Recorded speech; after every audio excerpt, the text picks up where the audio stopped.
Je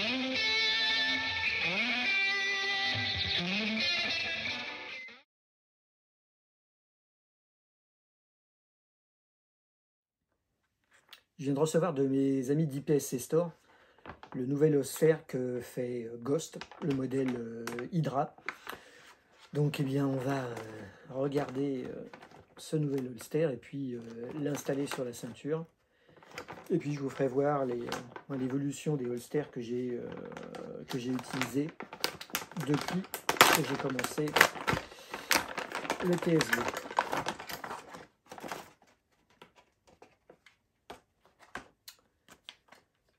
Donc dans le paquet, on trouve le holster lui-même, en deux parties, le holster et puis la partie qui vient s'attacher sur la ceinture.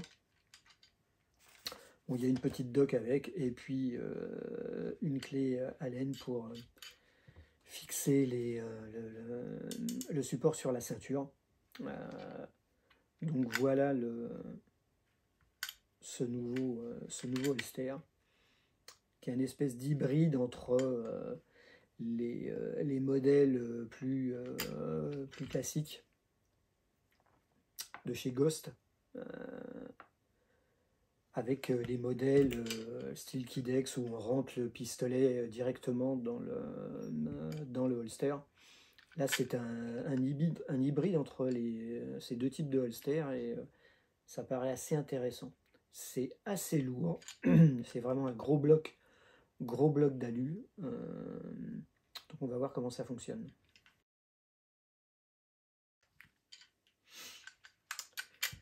Donc voilà ce holster Hydra de chez Ghost. Mais avant d'arriver à ce holster, voilà, quand j'ai commencé le TSV, j'ai commencé avec aussi un holster Ghost, ce petit modèle qui marchait très bien, hein.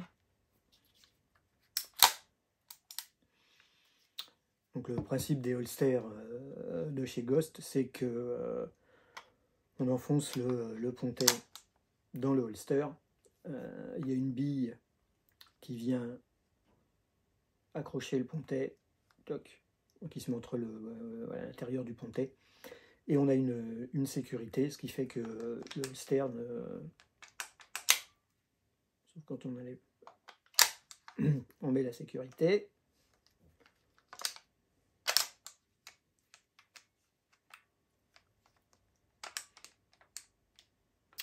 Donc voilà, quand on a mis la sécurité, le pistolet ne peut plus sortir du holster. Bon, vraiment sur ce vieux modèle-là, bon, le pistolet pouvait bouger dans ce sens-là, mais de toute façon, il ne pouvait pas sortir. Pour le sortir, il fallait enlever la sécurité,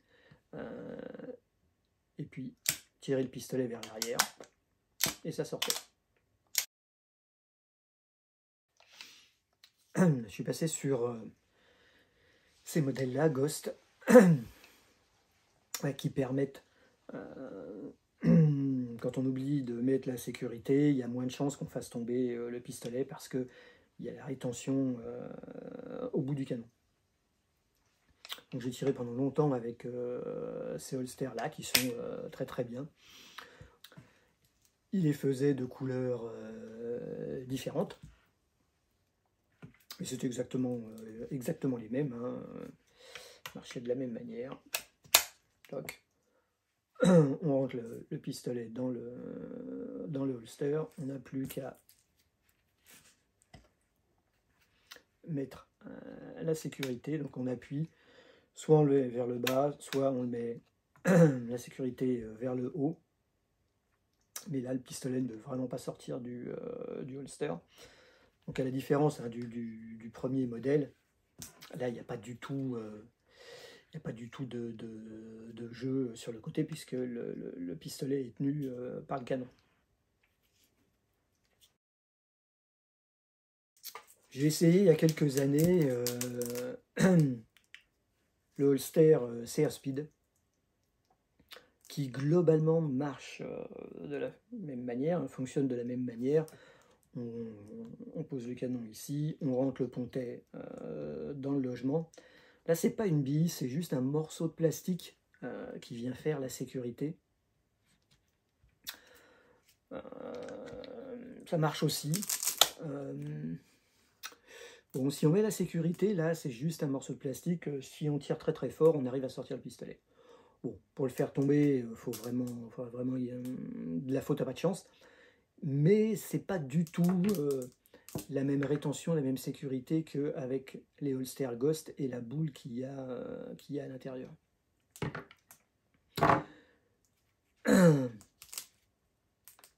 Ces holsters-là sont livrés avec des cales différentes que l'on vient insérer ici en fonction de la largeur du pontet de l'arme.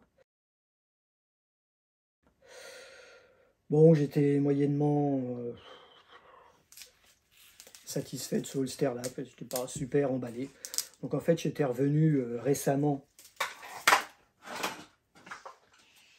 à un holster Ghost avec le G1, celui que j'avais installé là, sur la ceinture Double Alpha.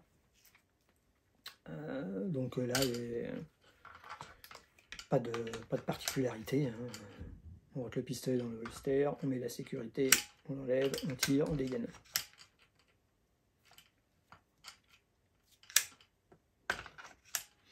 Et voilà, ils ont sorti ce nouveau modèle Hydra que j'avais vu avec Thierry au brio un jeudi à l'entraînement. Donc ce modèle est assez particulier parce que d'un côté, on vient ficher le pistolet dans un holster comme les holsters de type coque, mais il y a quand même la rétention via la boule qui fait sécurité au niveau du pontet. Ce coup-ci, la boule est en fer. La boule qui est à l'intérieur, là vous voyez, elle est en fer. Donc ça tient très bien. Donc le pistolet, on a juste à le faire glisser, toc. Il rentre. Donc là, il est... je l'ai rentré comme si c'était une coque. Toc. Il est venu s'en ficher dans...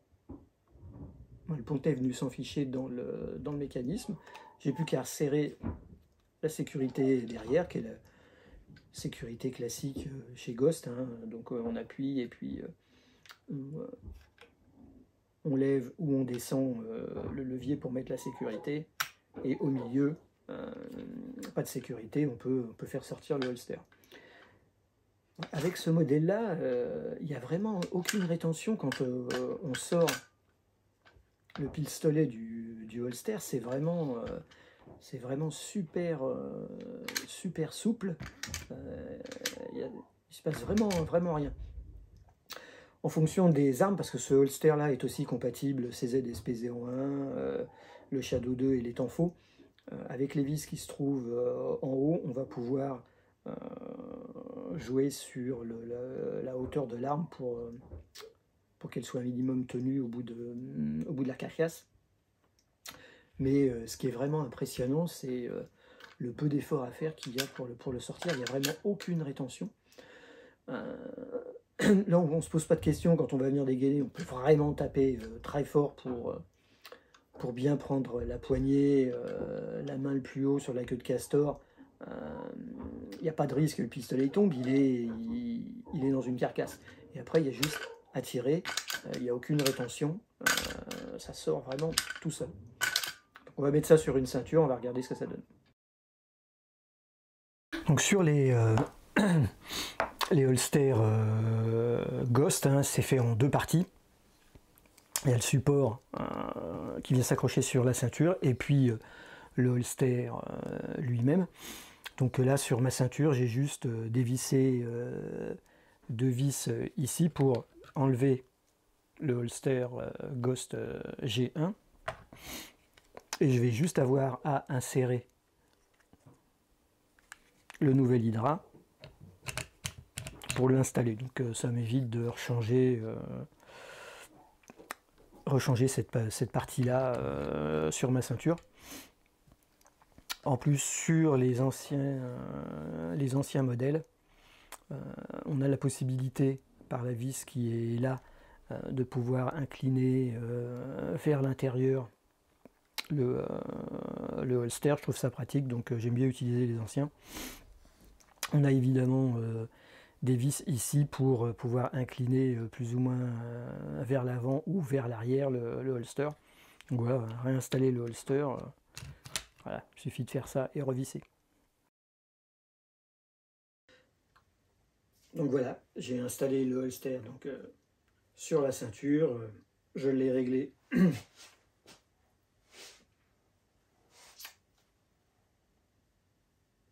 Ça semble être bon pour l'instant. Bon, je suis bien devant l'os là, iliaque. Peut-être que je gérerai encore l'inclinaison. Bon, ça va être à voir à l'usage. Donc voilà, le pistolet il est dans le holster avec la sécurité. Donc là, rien bouge, hein, sinon la ceinture. Si j'enlève la sécurité, je le sors avec 2 doigts. Hein. Il n'y a vraiment aucune rétention.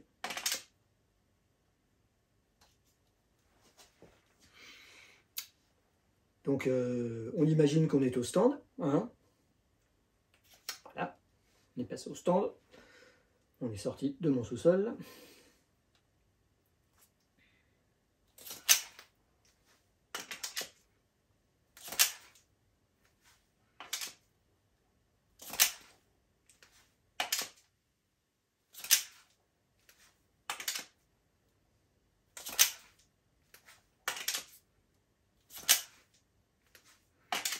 Franchement, c'est assez impressionnant parce qu'on peut vraiment monter la main, tac, bien chausser la crosse en appuyant.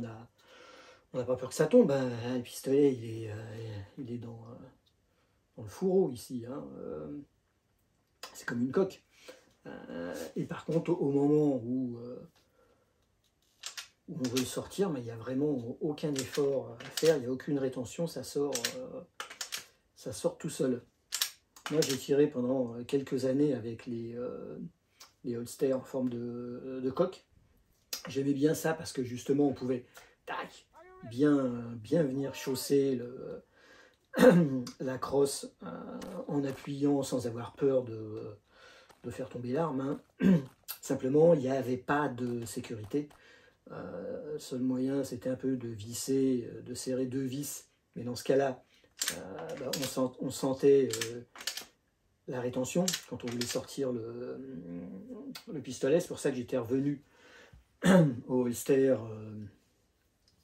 G1. Mais ici, on a vraiment un compromis. C'est vraiment le meilleur des 2 mondes. Hein. Ce système de sécurité avec la bille de chez Ghost et puis le pistolet mis dans un morceau de coque. Ça permet vraiment, moi c'est dans la tête, hein, de ne pas me poser de questions et bien venir chausser en appuyant fort mon pistolet, tac, et après j'ai juste à soulever, mais là il n'y a aucune rétention, quoi. Ça sort vraiment tout seul.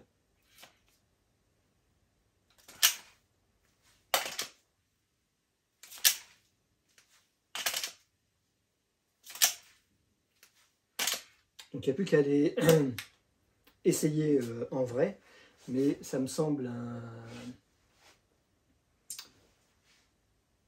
une bonne innovation entre ces modèles-là et puis les coques complètes. Là, on a vraiment le système de sécurité qui fait que on ne sortira pas le pistolet par erreur et se faire des cues bêtement. C'est très solide, il est très très lourd. Hein. Même par rapport à celui-là, je les pèserais, à mon avis, il y a quelques grammes en plus, mais bon, c'est pas énorme. Hein. C'est pas ça qui va me faire pencher sur le côté ou se desserrer la ceinture. De toute façon, avec cette ceinture-là, il se passe rien, parce que pour l'enlever de la sous-ceinture, il faut vraiment y aller très fort. Donc là, vraiment, c'est un truc assez sympa. Alors, pour que le guidon puisse passer, moi, même si je tire en prod-optique, j'ai laissé le guidon. De toute façon, je ne le vois même plus. Donc, ça ne me gêne pas. Mais si on laisse le guidon, il y a une encoche à l'intérieur pour que le guidon puisse passer pour ceux qui tirent en prod ou en standard. Prod optique, bon, bah, soit on garde le guidon, soit on l'enlève. Et de toute façon, là, ils ont prévu une encoche ici pour le passage du guidon. Et après, il n'y a plus qu'à jouer avec les 4 vis ici pour vraiment maintenir le pistolet. Et là, une fois qu'il y a la ceinture, il y a la sécurité, rien ne bouge. On enlève la sécurité. On le prend avec 2 doigts.